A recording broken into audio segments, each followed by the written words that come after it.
میں جن سیاستدانوں سے کبھی نہیں ملتا کسی صورت میں، اس میں ایک مولانا فضل الرحمان. اس لیے کہ جب اللہ اور اللہ کے رسول کی آپ بات کرتے ہیں تو آپ پہ ذمہ داری بہت بھاری عائد ہو جاتی ہے. درست. ٹھیک ہے، وہ اس کے ثبوت مہیا کرنا کوئی کام ہی نہیں ہے. دیکھیے نا، میں دفتر میں دندناتا پھروں اور کہوں کبھی میری بات سنی جائے، اور نہیں سنی جائے گی تو یہ ہوگا اور وہ ہوگا فلاں کا. ایک دن مجھے بلا کے بتایا جائے کہ یہ ہے، یہ اپنی تصویر دیکھ لیں، آپ فلاں چیز چرا رہے ہیں. اس کے بعد میری کیا ثبوت آ جائے، کہ کتنی میری یعنی ہمت رہ جائے گی. وہ ایکچولی یہ واقعہ ہوا کہ ایک دفتر میں کام کرتا تھا، تو وہ ایک صاحب جو ہیں وہ کرتے تھے، ہیرا پھیری کرتے تھے.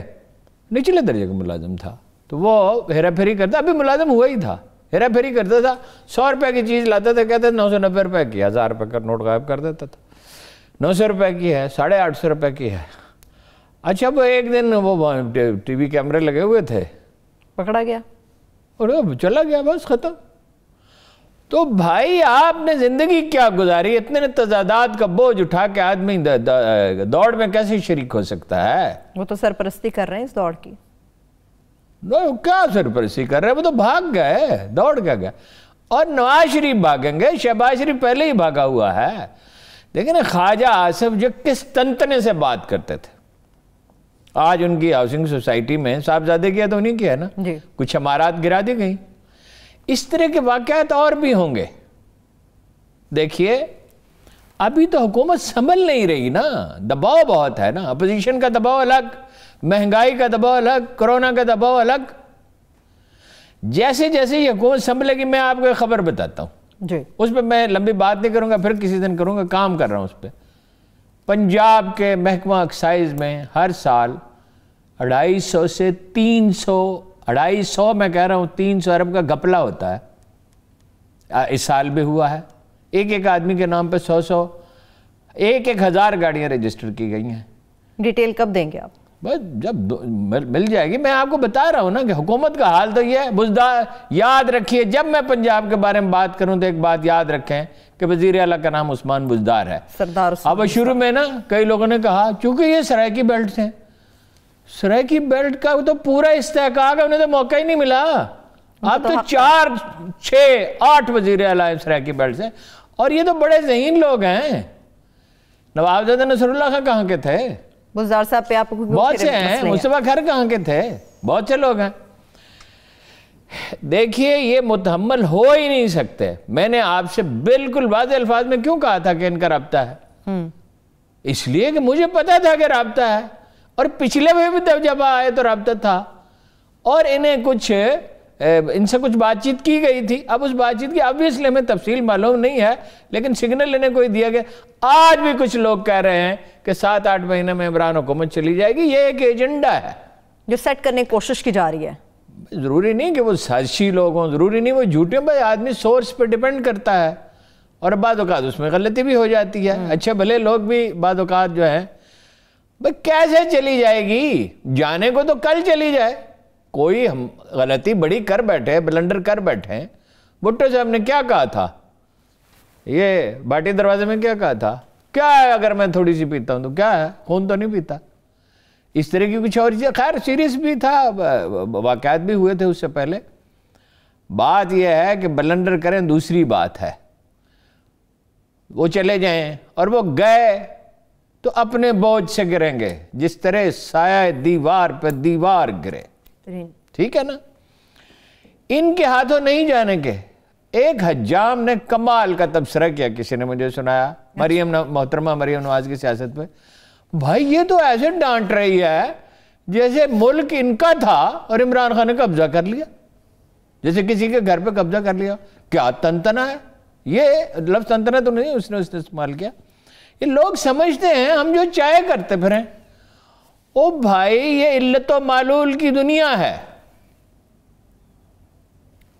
کوئی واقعہ ہوتا ہے تو اس کی ریزن ہوتی ہے اور اس کے نتائج ہوتے ہیں. علت و معلول اس کو کہتے ہیں. ٹھیک ہے؟ ایکشن کا ری ایکشن. یہ ہر چیز کا ایک نتیجہ. آئنسٹائن نے کہا تھا کہ ایک تجربہ آپ نے کر لیا اور اس کا نتیجہ ایک نکلا، آپ 1000 دفعہ وہ تجربہ کر لے وہی نتیجہ وہی نکلے گا. وہی نتیجہ نکلے. ان کا یہ خیال ہے یہ تو چمبا اس کے 2 کمرے جو ان کے نام پہ تھے لاہور کے، اس کا تو مجھے پتہ ہے سارا سال. اور ایسی کتنی چیزیں نکلیں گی. 600 کنال اپنے نام زمین، بھائی کے نام زمین، بیٹے کے نام زمین، دوستوں کے داماد کے نام زمین، دوستوں کے نام زمینیں، جاننے والوں کے نام زمینیں. اس کا کیا حساب یہ دیں گے؟ یہ ٹھیک اسی طرح ڈائلیوٹ ہوتے جب وہ تو سڈنلی ایک دن واقعہ ہوا تھا نا الطاف حسین کا، یہ بھی ڈائلیوٹ ہوتے چلے جائیں گے. مدارس میں کیا ریپوٹیشن باقی رہے گی؟ پھر ساتھی اٹھ کھڑے ہوئے. ویسے تو اللہ کے فضل و کرم سے حافظ حسین احمد صاحب کو جب تک ٹکٹ ملتا رہا اور مولانا شیرانی جب تک نظریاتی کونسل کے سربراہ رہے انہیں کوئی خاص شکایت نہیں تھی. بات سچی کرنی چاہیے. ٹھیک ہے، لیکن جنہوں جب حصہ ملنا بند ہو گیا، حصہ رسیدی بند ہو گیا تو اصول یاد آ گئے. وہ منظور بھٹو صاحب کا ایک بیان تھا، اس میں مرحوم عباسط نے سرخی لگائی. وہ انہوں نے بے نظیر کے خلاف بیان دیا. منظور بھٹو نے وزیر اعلیٰ تھے اور وہ آن ہز وے آؤٹ تو نے بیان دیا حصہ دو، حساب دو یا حصہ دو. وہ بڑی کمال کی سرخی جماتے تھے، حصہ دو یا حساب دو. یہ تو اصل میں جب تک یہ مجموعی، لیکن اب ساتھی اٹھ کے کھڑے ہو گئے اور وہ گواہی دیں گے. ان کو تو یہ بات یوم قیامت وہ کیا کہا گیا تھا نا، ہاتھ پیر گواہی دیں گے. دنیا میں ہاتھ پیر تو نہیں گواہی دیتے، دے بھی سکتے ہیں کبھی کوئی سائنس اتنی ترقی کر لے گی تو یہ ہاتھ پیر تو ان کے خلاف گواہی دے. اب آ جائیے اس پہ پرویز خٹک وہ ان کا کانفیڈنس ہے یا اوور کانفیڈنس ہے؟ پہلے یہ بتائیں آپ. نہیں وہ اوور کانفیڈنس چڑے ہوئے ہیں. اوور کانفیڈنس تو ہے ہی، اوور کانفیڈنس تو ہے ہی، چڑے ہوئے ہیں کہ مجھے وزیر اعلیٰ بننا تھا. اب یہ معاملے کی خرابی اب نہیں شروع ہوئی ہے، یہ اتفاقی واقعہ نہیں. جب یہ وزیر اعلیٰ تھے انہوں نے مضبوط گروپ بنا لیا تھا اور عمران خان صاحب بے بسی اور لاچارگی محسوس کرتے تھے. یہ عثمان بزدار اور محمود خان، یعنی پنجاب کا محمود خان یہ ہے اور وہ پختونخوا کا عثمان بزدار ہے. یہ کیوں چنے عمران خان؟ ایک وجہ یہ بھی ہے کہ بھئی یہ تنگ کرتے ہیں. ٹھیک ہے نا، یہ تو پالیسی ڈیسیژن ہوا تھا. لوگ کہتے ہیں جی کوئی روحانی شخصیت اور یہ، میں جانتا ہوں اس اجلاس میں جو آدمی شریک تھا اس نے مجھے بتایا بھائی یہ پالیسی ڈیسیژن ہے، وزیر اعلیٰ وہ بنایا جائے گا جو کہنے میں رہے، بس کہنے میں رہے.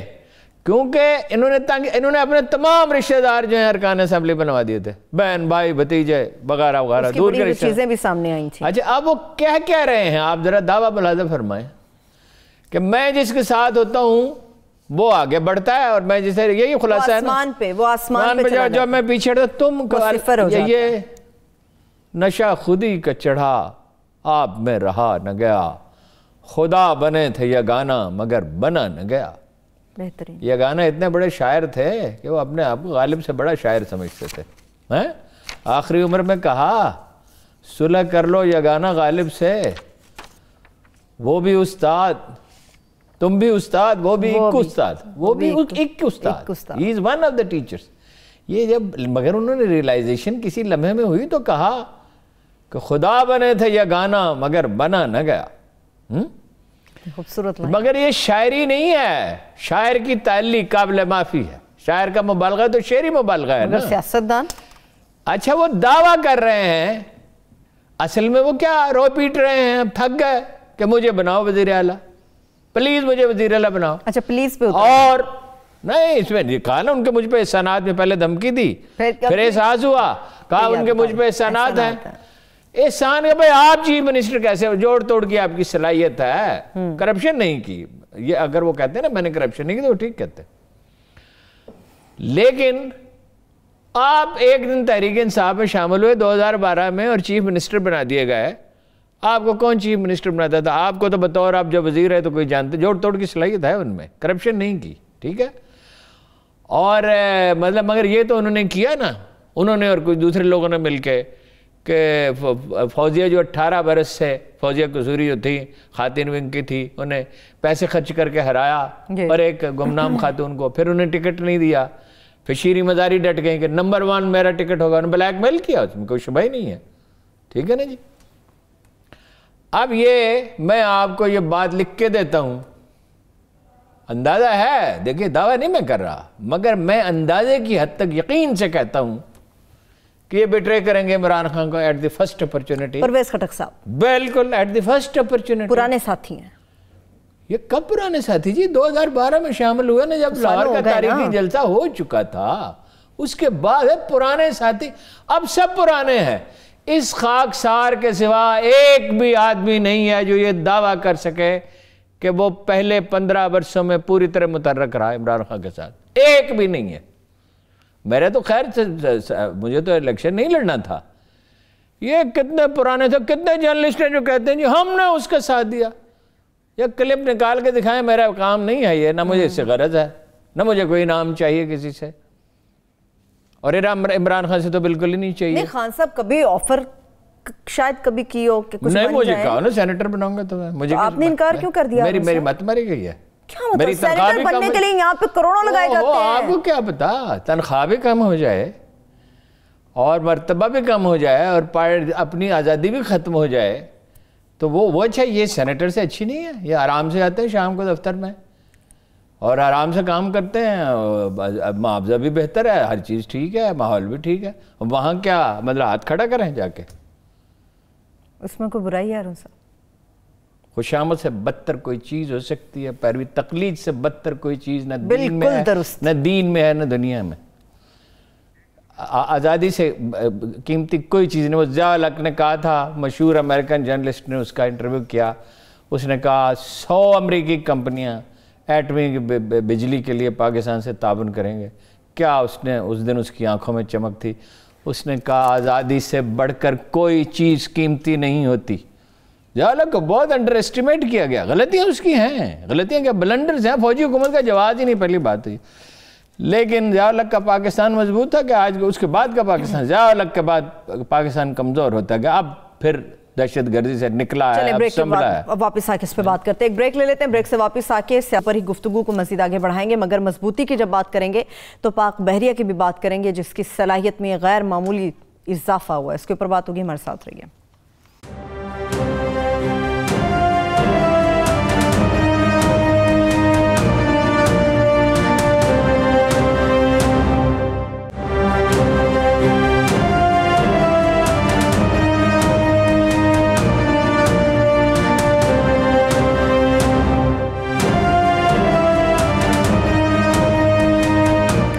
Welcome back. سیاست کے اوپر اور بھی کچھ بات کرنی ہے ارون صاحب. سب سے پہلے تو یہ ابھی سے تھوڑی دیر پہلے جو خبریں آ رہی ہیں, مہنگائی اور بڑھ گئی ہے, مصنوعات پیٹرولیم مصنوعات کی قیمتوں میں اضافہ ہو گیا. کہا مہنگائی کم ہو گئی ہے. مجھے تو خبر پیٹرول کی نظر آ رہی ہے ارون صاحب, وہ بڑھا دیا. بھائی یہ خوابوں کے دنیا میں رہتے ہیں. کبھی کبھی خان صاحب ایسی عجیب و غریب بات کرتے ہیں.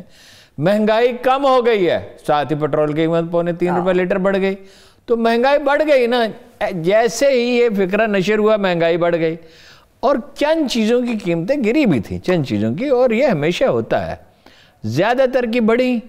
جب اس طرح کا بیان دیتے ہیں, وہ کہتا مٹر جو ہے 7 روپے کلو, پھر ڈاکٹر فردوس عاشق کمار نے کہا تھا, اور وزیر خزانہ صاحب نے کہا تھا 17 روپے کلو ٹماٹر بک رہے ہیں, جبکہ 100 روپے بک رہے ہیں. کسی سے سن لیا؟ چلیے, جب آپ غیر محتاط بیان دیتے ہیں, پھر اب انہوں نے اعلان فرمایا کہ میں لوگوں سے بات کیا کروں گا. کل بات کریں گے. سوال ہی نہیں پیدا ہوتا. کیوں؟ کوئی کچھ کیوں کا کیا مطلب؟ نمبر بھی جاری کیا انہوں نے, تو آپ فون کریں بات کریں. نمبر کیا ہوتا ہے؟ چیز کی لاجک دیکھنی پڑتی ہے. انہوں نے کہا تھا میں پارلیمنٹ میں سوالوں کے جواب دیا کروں گا. یہ کہا تھا. وہ جاتے ہی نہیں پارلیمنٹ میں. بھائی ایک چیز پریکٹیکلی پاسبل نہیں ہے. یہ جو ایک ہمارے یہ گمکس پالیٹکس میں شعبدہ بازی ہے. وہ کہا جائے ہمارے ایک تو وائزوں نے نا جو تاریخ سے بالکل ناشنا یہ تاثر دیا کہ ساری کوئی 40 ملکوں پہ جو اب دنیا مشتمل ہے, وہ جناب عمر فاروق اعظم کی حکومت تھی, اور جناب عثمان غنی کی بھی.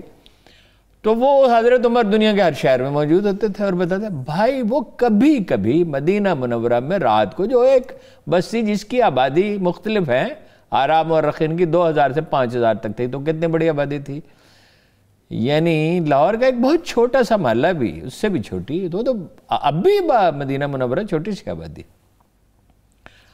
وہ جیسے وہ ہر چیز کو خود دیتے, فیصلے بھی خود کرتے تھے, ساری پالیسی بھی خود بناتے تھے. بھائی نہیں, مشورہ کرتے تھے, گائیڈ کرتے تھے, اور اپنی موجودگی کا احساس بہت زیادہ دلاتے تھے, تاکہ وہ ایک موجودگی کا احساس ہو. اور اس کو بعد دوسرے حکمرانوں نے بعد میں تاریخ میں اس کو اپنایا ہے, اپنی موجودگی کا احساس, خاص طور پر رکن الدین بیبرس نے. تو یہ ٹیلی فون پہ کتنے دن بات کریں گے؟ کل ایک دن کا ابھی تو کہا ہے شام 4 بجے ہوگا. نہیں کل کر لیں گے. اچھا ایک دن کے لیے کر لیں گے. مستقل طور پر نہیں ہو سکتا یہ کام. یہ پاسبل نہیں ہے, یہ لاجیکل نہیں ہے. جس چیز کی منطق نہ ہو اس کو نہیں ماننا چاہیے. ممکن اپنی موجودگی کا احساس دلانے کی کوشش کرے ہو وزیر اعظم آپ کے درمیان موجودگی کا تو وہ اتنا احساس دلاتے ہیں. دیکھیے اس کا دوسرا اسپیکٹ بھی ہے, پاور ان سین ہوتی ہے. جو آدمی ہر وقت ٹیلی ویژن پہ نمودار ہو اس کا رعب کم ہو جاتا ہے. ٹھیک ہے. ٹیلی ویژن پہ آج کل سعد رفیق صاحب بھی کافی زیادہ ہمیں نظر آ رہے ہیں. وہ کہتے ہیں جس ڈی ایس پی نے کھوکھر برادران کے گھر کے خلاف کارروائی کی ہم اس کے خلاف قانونی چارہ جوئی کریں گے. قانونی چارہ جوئی بے شک کریں. باقی وہ تو آج کوئی ٹکر چلتے رہے کہ یہ افسروں کو دیکھ لیں گے اور یہ کر لیں گے. نہیں کیا دیکھ لیں گے. ابھی اصل میں پتہ ہوا کیا ہے؟ ہوا یہ ہے کہ کسی سیانے نے عثمان بزدار بیچارے کو تو ککھ کا پتہ نہیں, اردو میں وہ مفہوم ادا ہی نہیں ہو سکتا جو لاہور کے راستوں کا نہیں پتہ. نہیں سرائکی میں بہت میٹھی نہیں, بہت فصیح زبان. میٹھی تو ہے ہی, بہت فصیح زبان ہے. بات یہ ہے سرائکی میں کہیں گے کئی شاید پتہ ہے نہیں. بات یہ ہے کہ وہ ابھی کسی نے ان کو سمجھایا, انہوں نے کچھ پولیس افسر تبدیل کیے خاص طور پہ ایس ایچ او. ورنہ ایس ایچ او ابھی 6-8 مہینے پہلے تک مسلم لیگ کے دفتر سے فون جاتا تھا اور وہ ان کے کہنے پہ بہت ایسے افسر تھے. پولیس میں افسر شاہی میں واٹس ایپ گروپ ہیں. اب بھی ان کو پتہ نہیں, آئی بی کو پتہ نہیں, امپروو تو کیا ہے مگر کتنا امپروو کیا ان کو پتہ نہیں. کتنے افسر آج بھی شریف خاندان کے ساتھ رابطے میں ہیں. تو کچھ چیزیں پریکٹیکلی پاسبل ہی نہیں ہوتی. سعد رفیق صاحب قانونی کارروائی کریں تو کریں. ایسا لگتا ہے وزیر اعظم سمیت, مولانا فضل الرحمان سمیت بہت سے سیاستدان, سعد رفیق سمیت خواجہ آصف صاحب جو ہیں وہ کتنا دندن آ رہے تھے, جو چیرا تو ایک قطرہ خون نہ نکلا. بھائی آپ نے کیا کیا ہے؟ آپ کا اثاثہ کیا ہے؟ آپ جو دھمکیاں دیتے ہیں, مطلب ان میں سے بس ذاتیات میں زیادہ بات نہیں, ایک ایک کچا چٹھا اگر بیان کیا جائے تو تاب نہیں لا سکتا ان میں سے کوئی آدمی. معاملات ایسے ہیں. بس دھمکیاں افسر شاہی کو کیا دھمکیاں آپ دے رہے ہیں؟ وہ ڈی ایس پی جو ہے اس کی ڈیوٹی ہے, اس نے کر دیا, اس کا کام تھا. وہ تو کہتے 4 آنے کے لیے, اس کے خلاف کیا قانونی چارجوئی کریں گے؟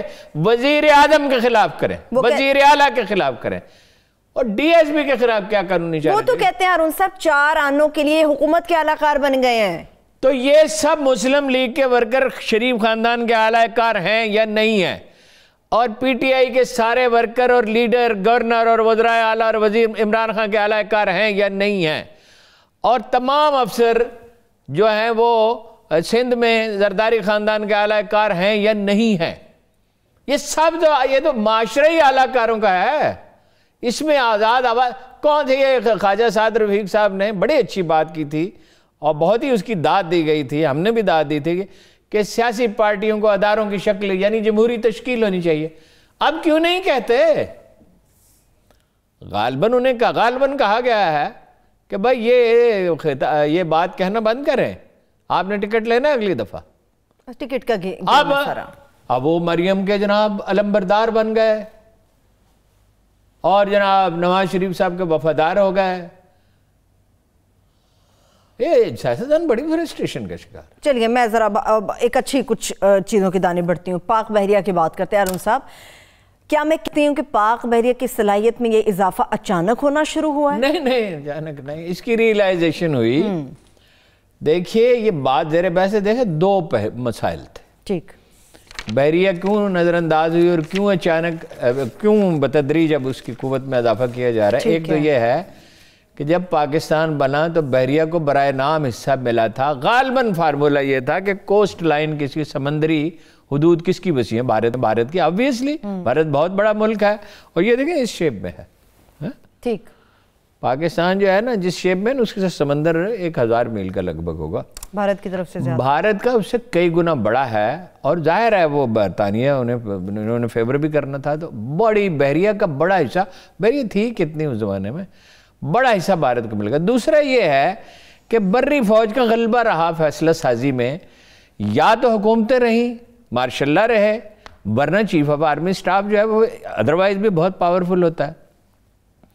یہ ریئلائزیشن شروع ہوئی جب خلیج فارس کی اہمیت اجاگر ہوئی.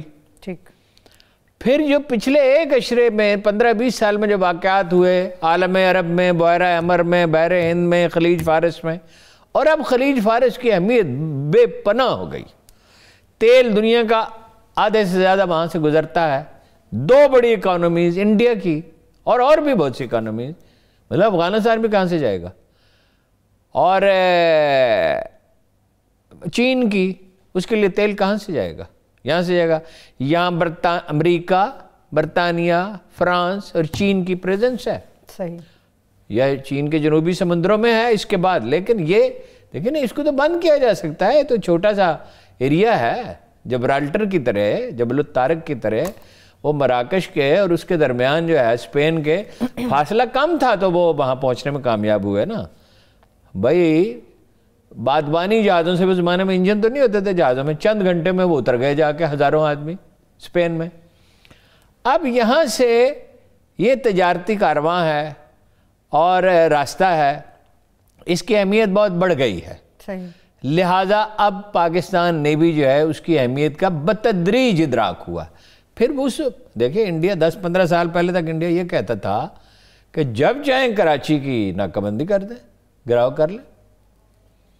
اب وہ یہ نہیں کہہ سکتا. آپ نے چین کے ساتھ 6 غالباً فریگیٹس کا کیا. دیکھیں ایک چھوٹی کشتیاں ہوتی ہیں، بوٹس، لیکن اب تو بوٹس بھی ایشیا کے جنرل میں میزائل لگ سکتے ہیں. چھوٹے فریگیٹ، بڑے فریگیٹ، میں سادہ طریقے سے بتا رہا ہوں. آبدوز، ڈسٹرائر، تباہ کن جہاز جس کو کہتے ہیں، اس کا اردو میں ترجمہ یہی ہوگا. اور طیارہ بردار جہاز ہمارے پاس نہیں ہے، انڈیا کے پاس ایک ہے. یہ ایک اچھا اضافہ. ڈسٹرائر بھی ہمارے پاس نہیں. آپ غالباً شاید کوئی ہو رہی ہے بات، وہ ان کے پاس 11 ہے انڈیا کے پاس. اگر 1971 میں ہماری نیوی طاقتور ہوتی، یہ اس زمانے میں بھی تجزیے کیے گئے تھے، تو یہ شاید معاملہ اس طرح نہ ہوتا. ویسے تو یہ ہے، اصل وجہ تو یہ تھی کہ بھائی اقتدار اکثریتی پارٹی کو سونپا ہی نہیں گیا. بنگالی قوم پرستی کی تحریک تھی، اور پھر 71 میں ہم نے دیکھا کیا، اور فوج وہاں بہت تھوڑی تھی، فضائیہ مختصر تھی، اور ایک نیم پاگل آدمی ملک کے اقتدار پہ مسلط تھا، اور شعور تھا نہیں کہ بھائی یہاں مغربی پاکستان میں لوگ اٹھ کے کھڑے ہوتے اور کہتے کہ اسے اقتدار دو. تو وہ تو اسے تو ناکام نے تو اسے بنگالیوں نے قتل کر ڈالا. کبھی کوئی فادر آف دی نیشن بھی قتل ہوا ہے. وہ تو جیب میں نوٹوں کی بوریاں لے کے فیکٹری چلے جاتے تھے تنخواہ دینے کے لیے اگر مزدور ہنگامہ ہو رہے، تو ایجیٹیٹر تھا نا. بات یہ ہے کہ وہ، مگر پھر بھی یہ اس کی بڑی اہمیت تھی. اگر نیوی ہوتی اس وقت تو یہ حالات جتنی ہم افورڈ کر سکتے تھے اتنی بھی نہیں تھی، تو یہ نہ ہوتا. اب دیکھیے، اب ان سب چیزوں کی وجہ سے اب ہم نے ترکی سے بھی معاہدے کیے ہیں. جی دفاعی. چینی کانشس ہیں، انہوں نے بھی ہمیں یہ راستہ دکھایا. ان کے ساتھ 053 پتہ نہیں کیا اس کو کہتے ہیں، مجھے نمبر ان کے ساتھ 054A ہے. وہ اپنا انہوں نے 6 تو فریگیٹ وہ ان کے ساتھ جو 4 وہ دے چکے ہیں. اب ہم نے اس سے جو اگلی اس کی جنریشن ہے نیکسٹ، اس کے بھی 2 فریگیٹس کا ان کے ساتھ مانو. ترکی کے ساتھ 5 وہ اس کا کیا ہے. جازبر کا خاص نام ہوتا ہے فریگیٹ، یہ آپ ان کو کہہ لیں. جی ترکوں کی بڑی شاندار تاریخ ہے نیوی کی. یہ ترکوں میں تو ایک زمانہ وہ تھا، عربوں نے اور ترکوں نے دونوں نے سمندروں پہ اس طرح حکومت کی ہے کہ یورپ سے تو کوئی آ ہی نہیں سکتا تھا ان کی اجازت کے بغیر، اور عرب پہلے پہنچے تھے. اب یہ پراپیگنڈے کا زمانہ ہے نا، مغرب جس تہذیب کا غلبہ ہوتا ہے اسی کی بات سنی جاتی ہے. مسلمان امریکہ پہلے پہنچے تھے، اور بحری جہازوں پہ مسلمانوں نے بہت تجارت کی تھی. مغلوں کی ناکامی کی وجوہات میں سے ایک یہ ہے، پسپائی کی وجہ وہ نیوی بنائی ہی نہیں، بڑی نہیں، چھوٹی بھی نہیں بنائی، اور ماڈرن ایکوپمنٹ کی طرف گئے نہیں. بابر تھا، بابر نے توپ بنائی تھی. اس کے بعد ٹیپو پہلا آدمی ہے جس نے کچھ جدید چیزیں، مثلا راکٹ، آپ جدید ہتھیاروں کی طرف جس نے جو مطلب فرانسیسیوں سے انٹریکشن تھا. جنرل بھی بڑا تھا، اس کا باپ بھی بڑا جنرل تھا. حیدر علی بھی بہت بڑا جنرل. حیدر علی پنجاب سے گیا تھا، ایک سپاہی تھا ان پڑھ، انگوٹھا لگایا تھا معاہدے پہ اس نے. وہ جنرل کا نام ہے بھول گیا. اس نے اس کی طرف دیکھا، یہ جنرل ہے، ایک مطلب حکمران ہے، انگوٹھا لگا. اس نے کہا میرا انگوٹھا نہ دیکھو، میرا ماتھا دیکھو، میرا ماتھا دیکھو کتنا روشن ہے.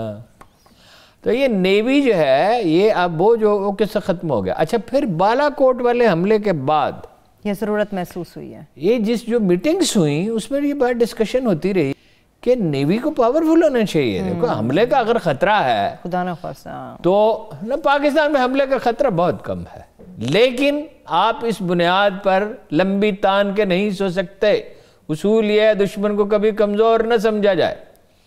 جیسے ہی آپ ریلیکس ہوں گے، ریلیکس ہوئے مغل. یہ سلیمان دی میگنیفیشنٹ کی فتوحات کے بعد کئی درجن یورپی ملکوں میں اس کی پریزنس تھی. بعد میں اس نے قبضہ ہی کر لیا اور بعد میں مطلب یہ کہ وہ اس کے وجود کا احساس تھا. اس کے بعد مسلمانوں میں یہ خیال راسخ ہو گیا کہ اب ہمیں کبھی زوال نہیں آئے گا. ادھر سلیمان دی میگنیفیشنٹ تھا، یہاں اسماعیل صبی تھا ایران میں، یہاں اکبر اعظم تھا. تو یورپ کہاں تھا؟ ایک بات مجھے یاد آ گئی جو پہلے آپ سوال کر رہے تھے، اوور کانفیڈنس کی. نپولین کیوں مارا گیا تھا؟ میرے پاس ایک کتاب ہے، برسوں پہلے میں نے خریدی، پوری نہ پڑھ سکا، مگر اس کے ایک دوست کے ساتھ خط و کتابت ہے نپولین کی، جو روس میں جو سفیر ہے. وہ اسے کہتا ہے روس پہ حملہ نہ کرو. وہ کہتا ہے تم زار سے مروب ہو گئے. وہ بار بار کہتا ہے کہ اسے کچھ فائدہ نہیں. نپولین برباد ہوا روس میں. یہ اوور کانفیڈنس کا نتیجہ ہوتا ہے کہ یورپ کو تو وہ رون چکا تھا تقریباً. ہٹلر حلیف تھا اسٹالن کا، اور دماغ میں خرابی آئی، بہت سے ملک فتح کر لیے تھے، خرابی آ گئی دماغ میں. روس میں 2 بڑے فاتحین جو ہیں وہ دفن ہوئے. نپولین تھک گیا نا، دیکھیں نا، برف نے مار ڈالا نپولین کی فوج کو. وہ تھکی ماندی واپس آئی. پھر وہ فوج وہ رہی نہیں. جنرل تو وہ بہت بڑا تھا، یعنی تاریخ کے عظیم ترین جنرلز میں تو اب بھی اس کا شمار ہوتا. باقی نہ رہا فوج کے اندر. یہ جو اوور کانفیڈنٹ ہے، مولانا فضل الرحمان، یہ وہ، اور یہ سعد رفیق صاحب تو خیر فرسٹریشن کا شکار ہے. اور یہ اس کا زوال تو شروع ہو گیا پرویز خٹک. اس کے بعد عمران خان اس پہ اعتماد کرے گا. اچھا وہ میسیج بھی دے رہے اسٹیبلشمنٹ کو. یہ میں آپ کو وثوق سے کہتا ہوں، یعنی میرا تجزیہ ہے، کچھ اطلاعات ہے وہ بھی آپ کو بتاتا ہوں. نئی پولیٹیکل پارٹی ضرور بنیں گی جب شکست و ریخت ہوگی. 14 آدمی لاہور کے ایک مشہور شخصیت کے پاس گئے MNA، اور انہوں نے کہا کہ آپ ہمارے لیڈر بن جائیں، ہم گروپ بنا لیں. اور ان کا تعلق مختلف پارٹیوں سے تھا. اس نے انہیں کہا کہ بھائی میں تو نہیں اس طرح کے کھیل میں شریک ہونے کے لیے تیار نہیں، میری عمر زیادہ ہو گئی. حالانکہ صحت مند آدمی ہیں وہ.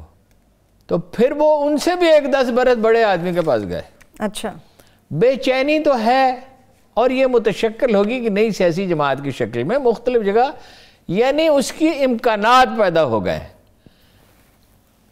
نواز شریف صاحب جو کر چکے ہیں اس کی قیمت انہیں چکانی ہے. ذرا دیکھو پرویز خٹک نے ایک بات ٹھیک کہی، اگرچہ میرا خیال ہے کہ وہ کہی تو دھمکی کے لیے کہ مولانا فضل الرحمان اور زرداری اور نواز شریف گرفتار ہوں گے. نواز شریف تو خیر وہاں ہیں، وہ کیا گرفتار ہوں گے؟ اور زرداری صاحب جو ہیں ان کی تو وہ لاہور والے کیا کہتے ہیں، پتنگ کو کیا ڈھیل دی ہوئی ہے، گڈی کو ڈھیل دے دیتے ہیں، جو اچھا کھلا چھوڑ دیتے ہیں. اور مولانا فضل الرحمان نے تو بات ہی مان لی.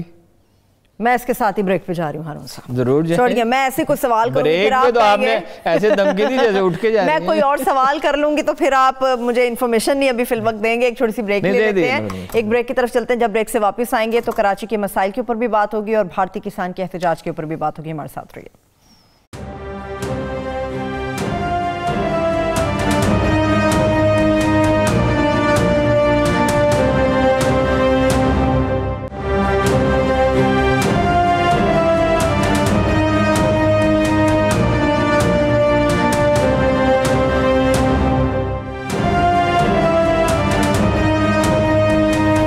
Welcome back. کراچی کے مسائل پہ ہارون صاحب بات کر لیتے ہیں. کراچی کا مسئلہ ایسا ہے کہ سندھ حکومت بھی بیٹھتی ہے، وفاق بھی بیٹھتا ہے، بات تو تکرار پہ ختم ہو جاتی ہے، تلخی پہ ختم ہوتی ہے، پیش رفت کچھ نہیں ہوتی.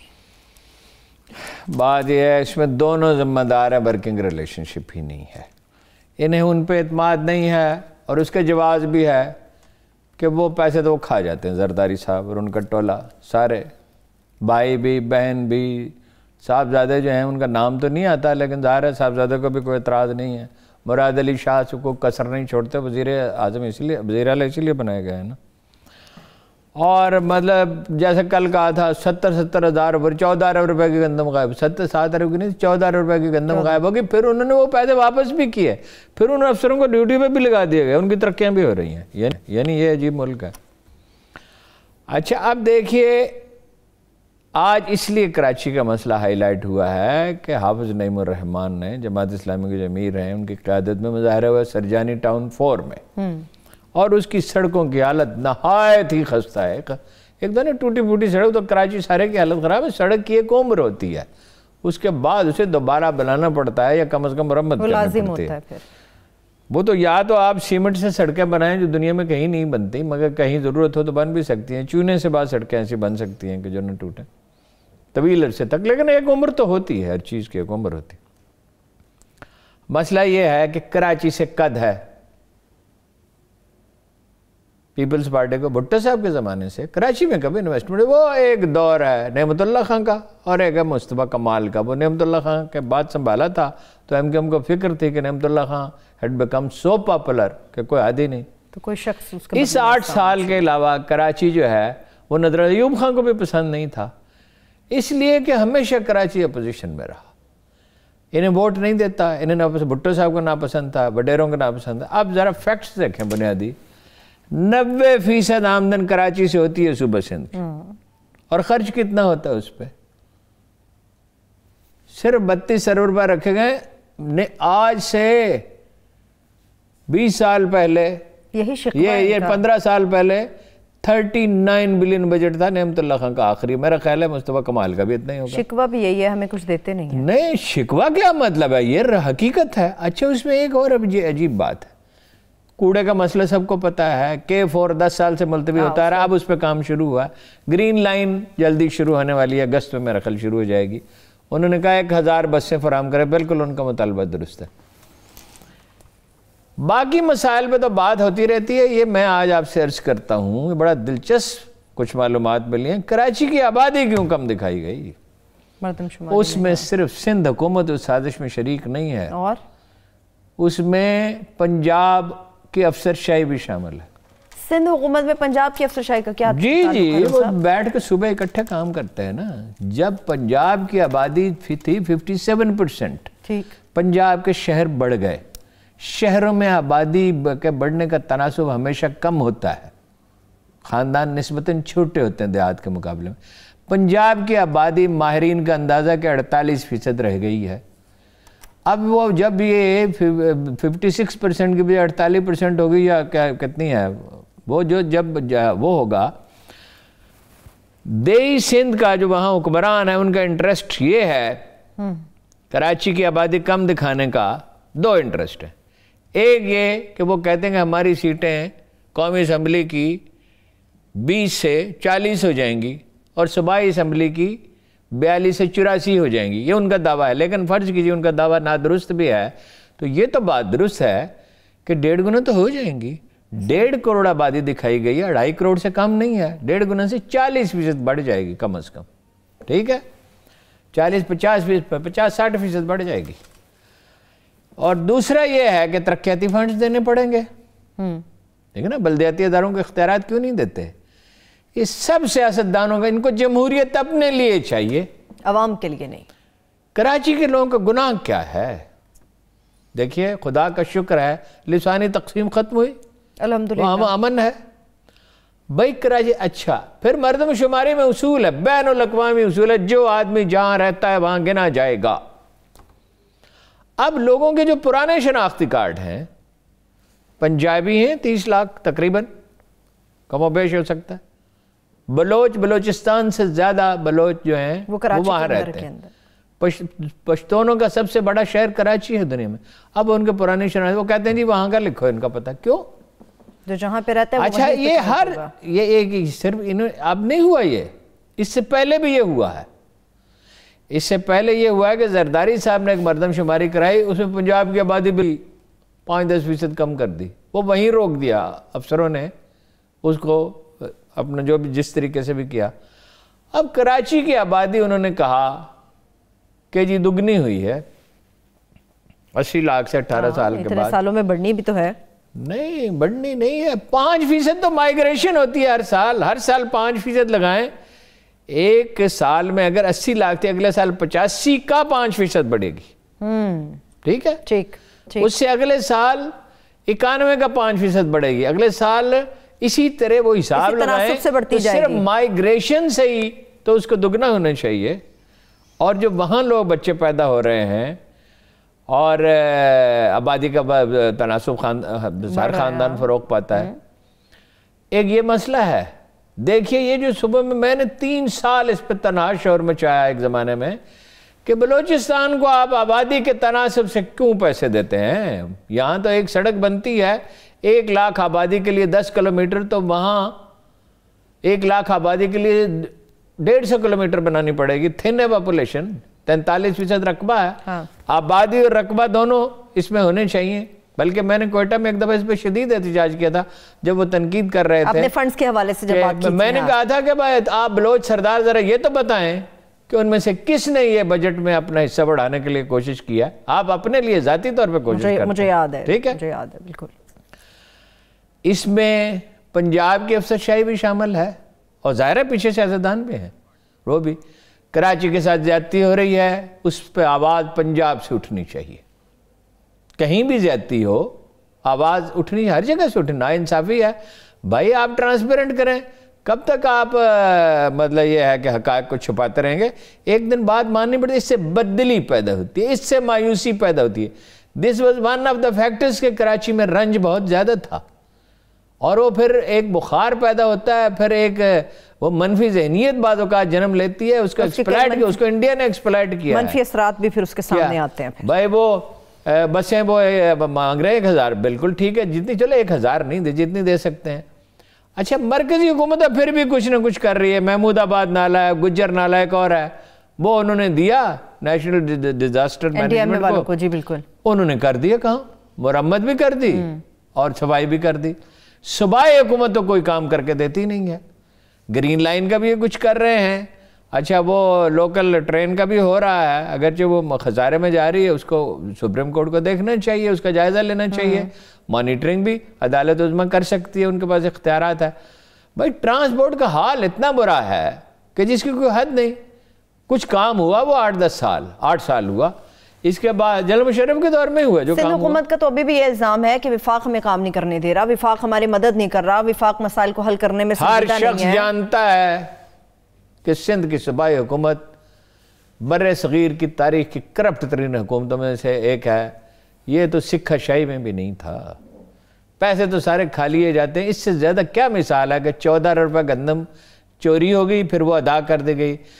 تھر میں ایک گولی ہوتی ہے, میں نام لیتا ہوں اس کا, پچنول, ہمدرد والے بناتے ہیں. اچھا, اور کوئی بھی حکیم بنا سکتا ہے. بھوک بڑھ جاتی ہے جس سے, ٹھیک ہے, یعنی جن لوگوں کو بھوک نہ لگتی, نسل در نسل انہوں نے فاقے کیے ہیں, ان کی بھوک مر گئی ہے. یہ سیریس سٹڈی ہے کہ ان کو دوا چاہیے کہ بھوک بڑھ جائے, اور انہیں کچھ نہیں چاہیے تھر میں پانی اگر ہو.